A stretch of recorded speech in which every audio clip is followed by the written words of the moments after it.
Hello viewers, welcome back to our channel. ఈరోజు మన recipe rajma curry. రాజ్మాల వల్ల మన హెల్త్కి చాలా బెనిఫిట్స్ ఉన్నాయి. ఇవి వెయిట్ లాస్కి చాలా బాగా ఉపయోగపడతాయి. షుగర్ లెవెల్స్ని కంట్రోల్ చేస్తాయి. వీటిని కిడ్నీ బీన్స్ అని కూడా అంటారు. వీటిలో ఫైబర్ కంటెంట్ బాగా ఉండటం వల్ల డైజెషన్ కూడా బాగా జరుగుతుంది. సో ఈ రెసిపీని ఎలా చేయాలో చూసేద్దామా? ఇది రైస్ అండ్ రోటీలో కూడా చాలా టేస్టీగా ఉంటుంది.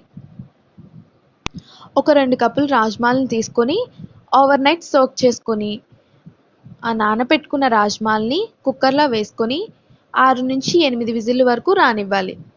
ఈలోపు మనం స్టవ్ పైన ఒక ప్యాన్ పెట్టుకొని ఆయిల్ వేసి ఆయిల్ హీట్ అయ్యాక దానిలో 2 బిర్యానీ ఆకులు, 1/2 టేబుల్ స్పూన్ జీలకర్ర, 4 లవంగాలు, 4 యాలకులు, 2 ఎండుమిర్చి వేసుకొని దోరగా ఫ్రై అయ్యాక 2 ఉల్లిపాయలను పేస్ట్ చేసి పెట్టుకున్న మిశ్రమాన్ని దానిలోకి వేసుకొని సన్నగా తరిగిన 2 పచ్చిమిర్చి ముక్కలను కూడా వేసుకొని ఫ్రై చేసుకోవాలి.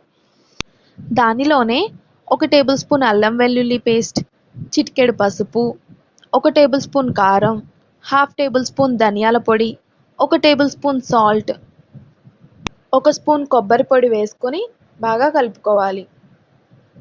ఈ గ్రేవీ అంతా బాగా ఫ్రై అయ్యాక 1 కప్ టొమాటో ప్యూరీని కూడా వేసుకొని బాగా కలుపుకొని మూత పెట్టి నూనె పైకి తేరేంత వరకు వేయించుకోవాలి. ఈలోపు మన రాజ్మాలు కూడా బాగా ఉడికిపోతాయి. రాజ్మాలు నీళ్ళతో సహా ఈ గ్రేవీలోకి వేసుకొని కొంచెం కొత్తిమీరతో గార్నిష్ చేసుకొని మూత పెట్టి నీరు ఎగిరేంత వరకు ఉడికించుకోవాలి. అంతే, ఎంతో టేస్టీ అయిన రాజ్మా కర్రీ రెడీ అయిపోతుంది.